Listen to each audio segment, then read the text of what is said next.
Pada soal berikut, kita akan menghitung besar tegangan GS dan tegangan DS.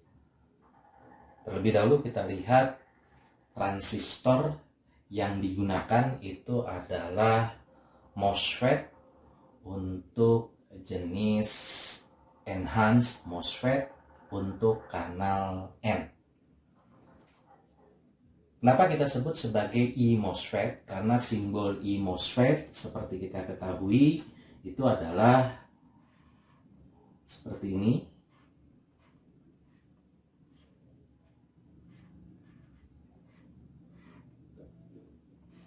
Jadi kita lihat sisi sebelah sini adalah gate, ini drain, ini source. Dimana untuk e-MOSFET gambar garis tengah ini terputus-putus. Jenis e-MOSFET yang kita pakai di sini itu adalah jenis e-MOSFET untuk kanal N.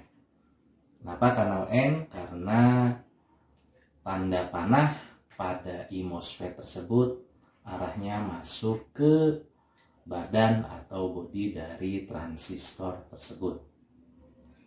Nah, untuk menghitung besar nilai tegangan GS dan VDS, langkah pertama yang harus kita ketahui di tegangan e-MOSFET itu adalah sama persis seperti junction FET atau GFET, di mana yang terutama itu adalah arus gate ini sama dengan 0, sehingga mengakibatkan arus drain akan sama dengan arus source. Di mana untuk rumus e-MOSFET untuk kanal N atau e-MOSFET itu adalah arus drain sebesar K dikalikan dengan VGS dikurangi dengan tegangan threshold dikuadratkan. Nah, karena di sini kita mencari berapa besar nilai tegangan GS, maka kita bisa memperoleh bahwa tegangan GS yang kita akan cari itu sebanding dengan akar dari ID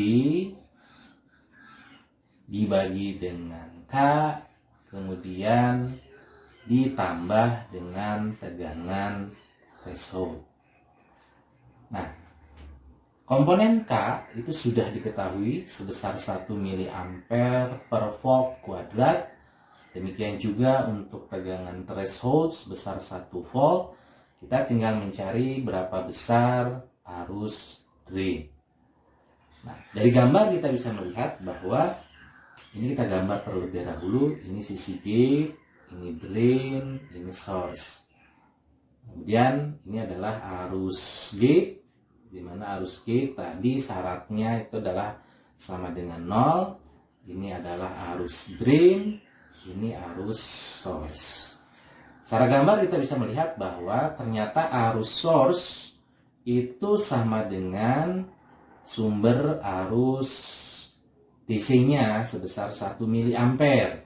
Sehingga akibatnya karena tadi arus drain sama dengan arus source, kita akan memperoleh di sini arus drainnya sama dengan 1 mA.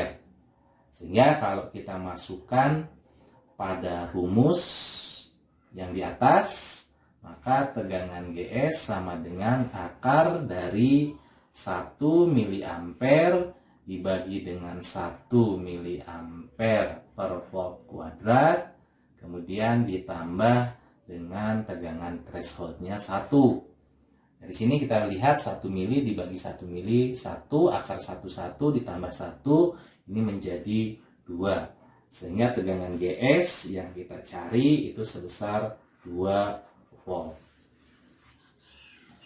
Kemudian untuk menghitung nilai tegangan DS, kita lihat arah dari tegangan DS-nya sendiri, gitu ya. Atau paling gampang kita lihat bahwa pada saat kita menghitung tadi tegangan GS sama dengan 2 volt, maka kita bisa memperoleh bahwa tegangan GS dalam hal ini ya, tegangan GS itu kalau menggunakan konsep dari tegangan, selisih potensial, beda potensial, di mana potensial gate dikurangi dengan potensial source. Kita lihat bahwa kalau pada sisi gate, arus gate-nya sama dengan 0, maka drop tegangan yang jatuh di 10 kilo ini sama dengan 0. Ketika drop tegangan yang jatuh di 10 kilo sama dengan 0, maka pada sisi gate ini akan sama dengan sisi ground-nya. Jadi gate ini sama dengan ground, atau potensial gate ini sama dengan 0. Sehingga kita bisa memperoleh bahwa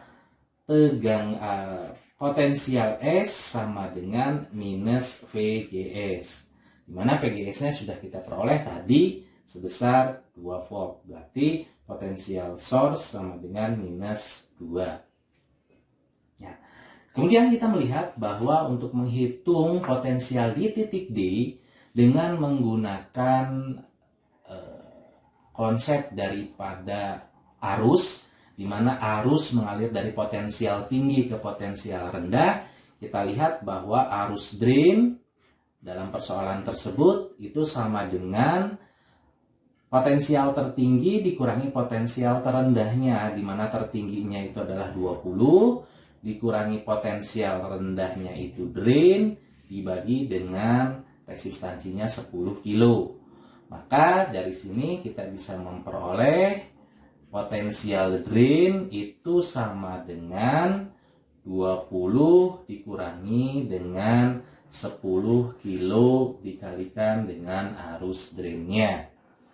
Nah, sehingga di sini kita bisa menghitung potensial drain 20 dikurangi 10K, I drain tadi sudah kita peroleh itu adalah 1 mili ampere, maka potensial drain ini sama dengan 20 dikurangi 10 menjadi 10 volt. Maka kita bisa memperoleh tegangan DS dengan menggunakan selisih potensial di drain dikurangi potensial di source. Potensial di drain kita sudah memperoleh 10, potensial source kita sudah mendapat minus 2. Sehingga kita memperoleh VDS itu sebesar 12 volt.